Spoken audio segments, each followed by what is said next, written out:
নমস্কাৰ বন্ধুসকল, মই শ্ৰী ৰূপপ্ৰতীম নাথে মোৰ আগৰ ভিডিঅ'টোত ডায়েৰী ফাৰ্মৰ বিজ্ঞানসন্মত তথা অপৰম্পৰাগত গোহালিৰ বিষয়ে কৈছিলোঁ। বন্ধুসকল, এইবাৰ মই আপোনালোকৰ সন্মুখত এনে এটা বিষয় উপস্থাপন কৰিবলৈ ওলাইছোঁ যাৰ দ্বাৰা আপোনালোকে ডায়েৰী ফাৰ্ম খুলি লোকচানৰ সন্মুখীন নহ'ব।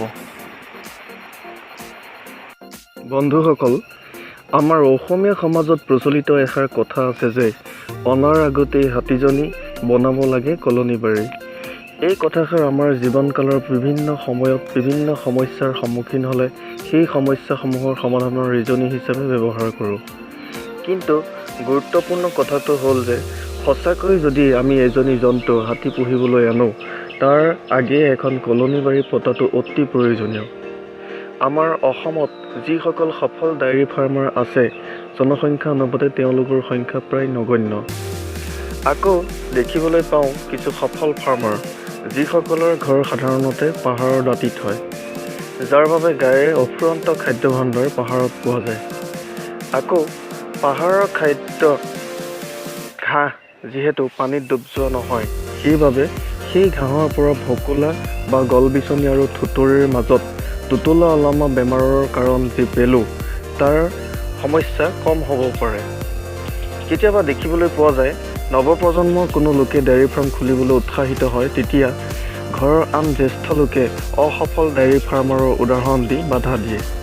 গতিকে বন্ধুসকল, ডেইৰী ফাৰ্ম খুলি লাভ হ'বলৈ, সফল হ'বলৈ অসফল হোৱা কাৰণসমূহক ৰক্ষণশীল মনোভাৱেৰে খামুচি ধৰি থাকিব নালাগিব আৰু বিজ্ঞানসন্মত উপায়সমূহ, নিয়মসমূহ আঁকোৱালি ল'ব লাগিব।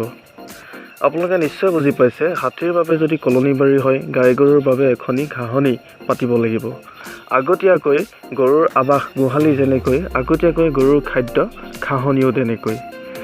ঘাঁহ বা ঘাঁহনিৰ কথা অহাৰ লগে লগে প্ৰায় কিছুমান নিবনুৱা কিন্তু ডায়েৰী ফাৰ্মৰ বাবে উৎসাহী লোকৰ মনত খোকোজা লগা বিষয়টো হ'ল ঘাঁহ খেতিৰ বাবে প্ৰয়োজনীয় মাটি। এই ক্ষেত্ৰত 2-4জনী গায়েৰে সৰুকৈ আৰম্ভণি কৰিব খোজাসকলে সেইসকলৰ উদাহৰণ ল'ব পাৰে, যিসকলে বাৰী মাটি মুকলে উৎসাহেৰে 2000 বা 5000 কেপাচিটিৰ ব্ৰইলাৰ ফাৰ্ম খোলে। বন্ধুসকল, এই উদাহৰণত ধানটোৱে প্ৰতি কণটো, মানুহটোৱে প্ৰতি মনটো। গতিকে যি লোকৰ যি কামত মন বা উৎসাহ, তেওঁ সেই কামতহে আনন্দ পায় আৰু কৰিব লাগে। ইয়াত মই উৎসাহটোহে নিৰ্দিষ্টকৈ দেখাইছোঁ। গতিকে মন কৰিলেই চন, বাকৰি মাটিটো ধন। কম ঠাইতে অধিক ঘাঁহৰ উৎপাদন কৰিব পৰা এখন বিজ্ঞানসন্মত ঘাঁহনি কেনেদৰে পাব পাৰোঁ জানিবলৈ আপোনালোকে ভিডিঅ'টোত শেষলৈকে চাই থাকিব, ছাবস্ক্ৰাইব কৰিব আৰু শ্বেয়াৰ কৰিবচোন বন্ধুসকল। ঘাঁহক সাধাৰণতে এই 2 ভাগত ভগাব পাৰি, ধানজাতীয় আৰু মাহজাতীয়।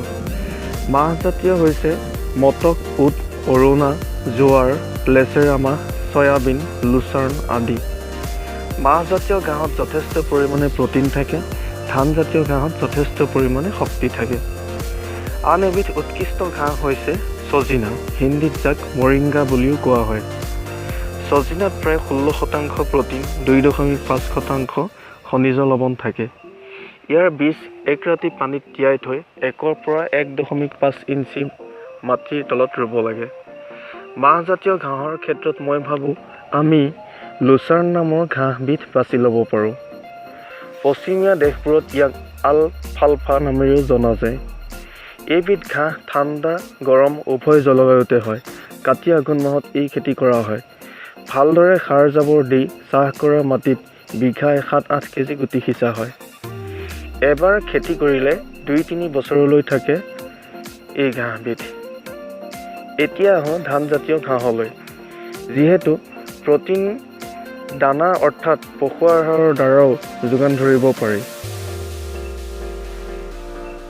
বেৰচিন, নেপিয়াৰ, ৰিনা আদি ঘাঁহজাতীয় যিবোৰ ধানজাতীয় ঘাঁহ, সেইবোৰৰ বিষয়ে আপোনালোকৰ আগত বৰ্ণনা কৰিব খোজোঁ আৰু চুবাবুল নামৰ এবিধ ঘাঁহৰ বিষয়েও আপোনালোকৰ সন্মুখত বৰ্ণনা কৰিব খোজোঁ।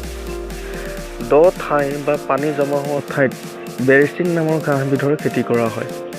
4-5 কেজি গুটি বিঘাত সিঁচা হয়। বিঘাই প্ৰতি পচন সাৰ 10-15 quintal, nitrogen 3 KG, phosphorus 8 KG লাগে। বিঘাত ঘাঁহৰ উৎপাদন হয় প্ৰায় 60-70 কুইণ্টেল। জোপোহা আৰু গছ শ্ৰেণীৰ উদ্ভিদ হ'ল চুবাবুল। ইয়াৰ খেতি বহাগ জেঠ মাহত কৰা হয়। 500 চেণ্টিমিটাৰৰ দূৰে দূৰে গুটি লগোৱা হয়। 5-6 মাহত চোকা দা বা কেঁচিৰে আগবোৰ কাটি দিলে জোপোহা হয়। ইয়াৰ ডালবোৰ খৰি হিচাপেও ব্যৱহাৰ কৰিব পাৰি। ছাগলীৰ ই বৰ প্ৰিয়। ওটছ, বাজৰা, কাউপি আদি ঘাঁহ ট্ৰেক্টৰেৰে হাল বাই চাহ কৰি গুটি সিঁচি সঠিক পদ্ধতিৰে অধিক মাটিত খেতি কৰি সৰহকৈ উৎপাদন কৰি আৰু চাইলেজ পদ্ধতিৰে সেই ঘাঁহৰ সংৰক্ষণ কৰিব পৰা যায়। এতিয়া আহোঁ বছৰৰ 365 দিনেই সেউজীয়া কেঁচা ঘাঁহ কেনেদৰে গাইক খুৱাব পাৰি সেই বিষয়টোলৈ। তাৰ বাবে আমি নেপিয়াৰ ঘাঁহ বাছি ল'ব পাৰোঁ। ৰিনা, গিনি আদি ঘাঁহৰ খেতি কৰা পদ্ধতিও প্ৰায় নেপিয়াৰৰ দৰেই। নেপিয়াৰ এবিধ বছৰৰ সকলো সময়তে উৎপাদন পাব পৰা ঘাঁহ। মাটি ধুনীয়াকৈ চাহ কৰি এবিঘাৰ বাবে ইউৰিয়া 7-8 কেজি, পচা গোবৰ, পচন সাৰ আদি মিহলাই ঘাঁহৰ শিপা বা টুকুৰাবোৰ 75 চেণ্টিমিটাৰ দূৰে দূৰে ৰুব লাগে। দুটা শাৰীৰ মাজৰ দূৰত্ব 90 চেণ্টিমিটাৰ হ'ব লাগে। ঘাঁহৰ টুকুৰাবোৰ অলপ দিন পানী থকা ঠাইত থৈ চুলি শিপা আহিব দি ৰুলে বেছি ভাল। এবিঘা মাটিত 4000 শিপা বা টুকুৰাৰ প্ৰয়োজন। ৰোৱাৰ পাছত 60 দিন পাছত প্ৰথমবাৰ আৰু পাছত 45 দিনৰ মূৰে মূৰেও অন্তৰেও কাটিব পাৰি। এবিঘা মাটিত 175 কুইণ্টেল ঘাঁহ চপাব পাৰি। নেপিয়াৰ ঘাঁহত 2.5% 10.2% প্ৰটিন, 0.46% কেলছিয়াম, 37% ফচফৰাছ থাকে। 3 বছৰমান পিছত পুৰণা ঘাঁহ ভাঙি নতুনকৈ লগাব লাগে। প্ৰতিদিনে এজনী গাইক নেপিয়াৰ ঘাঁহ কাটি খুওৱাৰ বাবে কিভাৱে ঘাঁহ ৰুব লাগে, কিমান মাটি লাগিব তাৰ হিচাপ আপোনালোকৰ সন্মুখত উপস্থাপন কৰিব খোজোঁ। ইয়াৰ পৰাই আপোনালোকে 5জনী, 10জনী, 15জনী গাইৰ হিচাপ উলিয়াই ল'ব পাৰিব। এজনী গাইক প্ৰতিদিনে 25ৰ পৰা 30 কেজি পৰ্যন্ত ঘাঁহৰ প্ৰয়োজন হয়। কেঁচা ঘাঁহৰ নেপিয়াৰ ঘাঁহৰ জোপোহাটো ডাঙৰ হয়। লগোৱাৰ পৰা তৃতীয়বাৰ কটাৰ সময়ত এজোপা ঘাঁহত প্ৰায় 5 কেজি ঘাঁহ পোৱা যায়। সেই হিচাপে এজনী গাইক প্ৰতিদিনে 6 জোপা ঘাঁহ লাগে। গতিকে এজনী গাইৰ বাবে 360 জোপা ঘাঁহ সাজু কৰিব লগা হয়। ঘাঁহ কাটোতেও এজনী গাইৰ বাবে 6 জোপাকৈ ঘাঁহ কাটিব লাগে। আজি যদি আপুনি 6 জোপা ঘাঁহ কাটিলে, কাইলৈ আকৌ 6 জোপাই কাটিলে, পৰহিলৈ আকৌ নেক্সট 6 জোপা কাটিলে, তাৰ পিছদিনাখন আকৌ 6 জোপা কাটিলে, এনেদৰে কাটি গৈ 360 জোপা ঘাঁহ যেতিয়া কাটি শেষ হ'ব, তেতিয়া শেষ সময়ত আকৌ প্ৰথম দিনাখন যি 6 জোপা ঘাঁহ কাটিছিলে সেই 6 জোপা ঘাঁহ আকৌ কাটিব পৰা অৱস্থালৈ আহি পৰে। কটাৰ লগে লগে প্ৰতিদিনে অপতৃণবোৰ উঘালি গুৰিত জাপি দিব লাগে আৰু পচা গোবৰ, পচন সাৰ আদি দিব লাগে। এতিয়া আমি যদি মন কৰোঁ, এবিঘাত 4000 জোপা, একঠাত 800 জোপা, এলোচাত 40 জোপা লগাব পাৰোঁ। এজনী গাইৰ বাবে মাটিৰ প্ৰয়োজন হয় 10 লোচা বা আধা কঠা। ডায়েৰী ফাৰ্মখনত এজনী গাইৰ বাবে হোৱা খৰচৰ প্ৰায় 75 টকা আধা কঠা মাটিৰ পৰা ৰেহাই হয়। মাত্ৰ 10 লোচা মাটিয়ে আমাক দিনে 2019 চনৰ এই সময়খিনিত 75 টকা দিয়াটো নিশ্চয় লাভজনক হ'ব বুলি মই ভাবোঁ। কেনেকৈ এজনী গাইৰ খৰচ প্ৰায় 75 টকালৈ ৰাহি হ'ব, পাছলৈ ৰেচন বেলেঞ্চ বিষয়টো ভিডিঅ'ত উপস্থাপন কৰোঁতে বিশদভাৱে মই প্ৰকাশ কৰিম।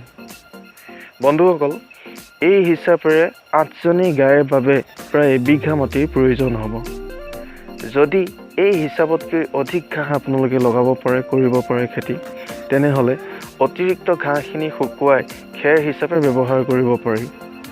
ঘাঁহনিখনৰ চাৰিওকাষে হোৱা আন ঘাঁহ, বন, লতি আদি অপতৃণনাশক দৰৱ স্প্ৰে কৰি চাফা কৰি ৰাখিব লাগে, যাতে মানুহৰ অপকাৰী, ঘাঁহনিডৰাৰ অপকাৰী কোনো জীৱই ঘাঁহৰ মাজত বাহ ল'ব নোৱাৰে।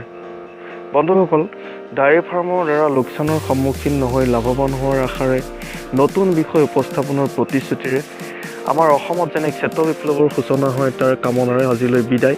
জয় আই অসম, জয় হিন্দ।